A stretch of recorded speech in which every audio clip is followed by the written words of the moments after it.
मानव शक्ति सबसे महान शक्ति है, पर क्योंकि काम ही नहीं ले रहे, सब पड़े हैं अजगर की जैसे, हिलना ही नहीं चाहते हैं, तो बुरा लगेगा, दुनिया को बुरा लगेगा। हम अपने आप की नजरों से गिर गए, हम दुनिया की नजरों से गिर गए।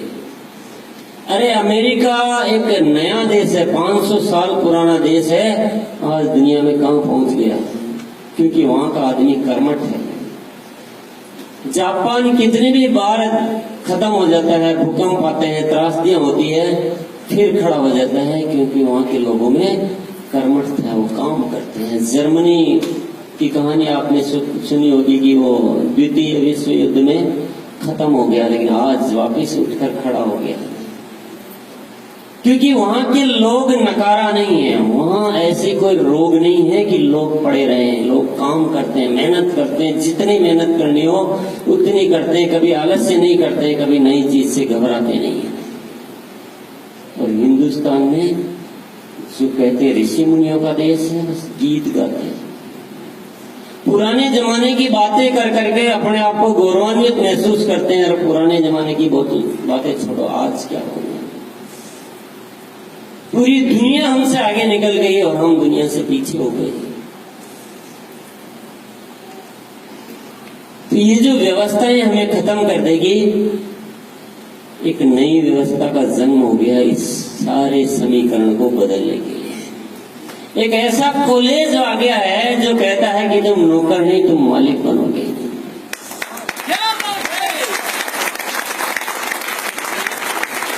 एक ऐसा प्लेटफॉर्म आ गया है कि जहां कहते हैं कि लोग खराब नहीं होते, लोग ज्यादा नहीं है, हमें लोगों की जरूरत है। कितने हैं लाओ, आप तो कितने हैं लाओ, कितने हैं लाओ। हम सबको काम का अवसर देते हैं, हम यहाँ किसी की मदद नहीं करते। बैठे बिठाए खाने का कोई इंतजाम नहीं है। ये बात अलग है कि तुम कैसे भी हो, यहाँ आके तुम भी बड़े से बड़े मानव बन सकते हो।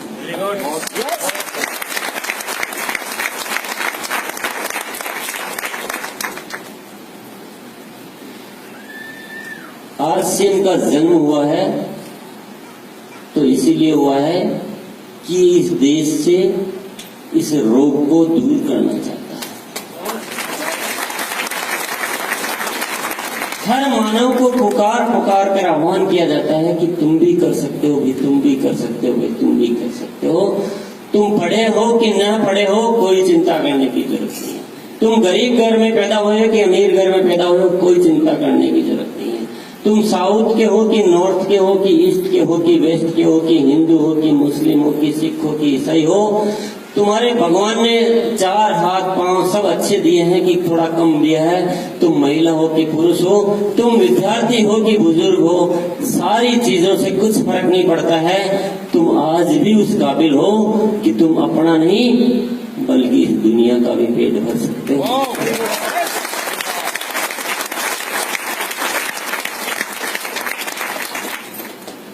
तो आरसीएम की जो ताकत है वो बहुत बड़ी अपॉर्चुनिटी है। ये कोई छोटी मोटी घटना नहीं है, ये छोटा मोटा कार्य नहीं है।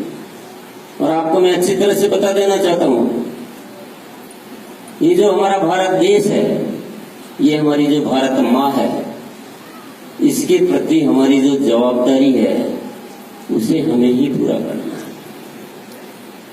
आज कुछ ऐसी व्यवस्थाओं ने जन्म ले लिया है कि कितनी भी अच्छी सरकार आए, कितना भी अच्छा प्रधानमंत्री आए, व्यवस्थाएं कुछ ऐसी हो गई है कि वो इस देश का कुछ कर ही नहीं पा रहे हैं।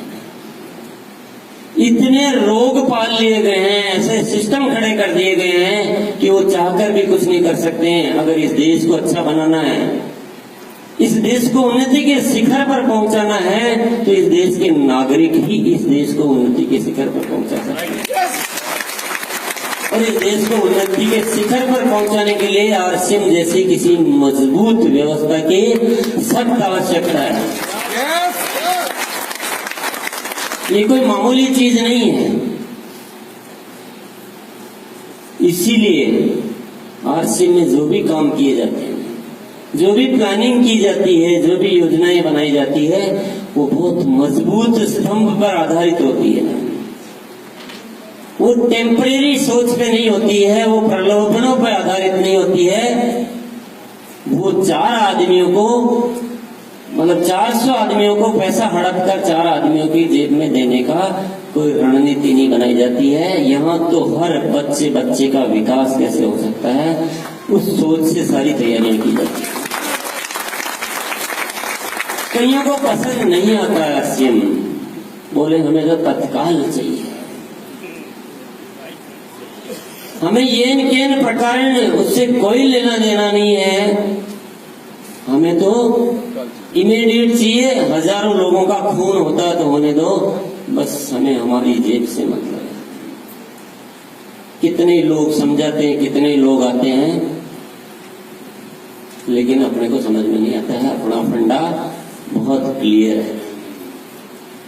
आप लोगों में ताकत हो तो चला लेना, नहीं ताकत हो तो मत चलाना। आरसीएम का तय है कि ये एक मजबूत आधारशिला के आधार पर खड़ा होगा। सही सोच, शुद्ध ईमानदारी और जन जन को उसके हक का पूरी तरह से मिले। अच्छे प्रोडक्ट हो, क्वालिटी प्रोडक्ट हो, रेट रीजनेबल हो, रीजनेबल प्लान हो, ग्राहक को भी फायदा हो और इसमें आने वालों को भी एक उचित तरह का ही लाभ मिले। अनावश्यक लाभ किसी को नहीं मिल सकता है। ये इस तरह की रणनीति पे ही बनेगा। मैं जितना दम है, जितना जीऊंगा, मैं उसी रणनीति पे काम करता रहूंगा। आप लोगों को अच्छा लगता है, पसंद आता है, आप में कुछ देश का जज्बा है, आप में कुछ जीने का कुछ मादा है, तो आप इस पे काम करते रहना, नहीं तो आप जानो और आपकी इरादा जाने।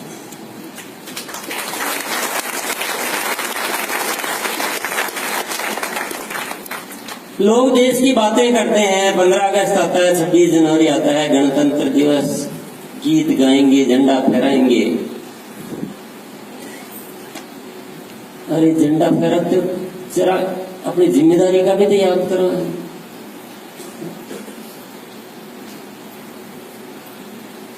ख्याल आता है कुछ लोगों ने कुर्बानियां दे दी, अपनी जान की बाजी लगा दी कि यार अगर हमारे जाने से भी अगर ये देश अच्छा हो सकता हो, यहाँ प्रेम भाईचारा पैदा हो सकता हो, यहाँ स्वावलंबन पैदा हो सकता हो, यहाँ शोषण की प्रवृत्ति खत्म हो सकती हो, कोई बात नहीं, हमारी जान भी चले जाए लेकिन हम इस देश को अच्छा करके जाएंगे। भगत सिंह फांसी पे चढ़ गया, सुभाष चंद्र बोस ने पूरा जीवन लगा दिया, महात्मा गांधी ने अपने आप को पूरी तरह से समर्पित कर दिया। ऐसी कितनी कहानियां, ऐसे कितने लोग हैं जिन्होंने इस देश का स्वर्णिम भविष्य की कामना करते हुए अपने आप को न्यौछावर कर दिया इस देश के लिए। अगर उनको पता होता कि हमारे जाने के बाद तो इस देश की दुर्दशा बढ़ने वाली है, कोई पागल अपनी जान की बाजी नहीं लगाता। उनको तो लगता था कि ये आजाद हो जाएगा तो यहाँ सब कुछ ठीक हो जाएगा, यहाँ स्वावलंबी हर आदमी अपने पांव पे खड़ा होगा, कोई किसी से मांगेगा नहीं, मदद नहीं मांगेगा, आपस में इतना प्रेम होगा, इतनी भाईचारा होगा, इतना मतलब ऐसा देश होगा जो स्वर्ग के जैसा देश होगा। ऐसी परिकल्पना, इस उम्मीद के साथ उन्होंने अपनी जान की बाजी लगा दी। वो क्या कहकर गए हमें याद आपको? कर चले हम फिदा जानो तन साथियों, अब तुम्हारे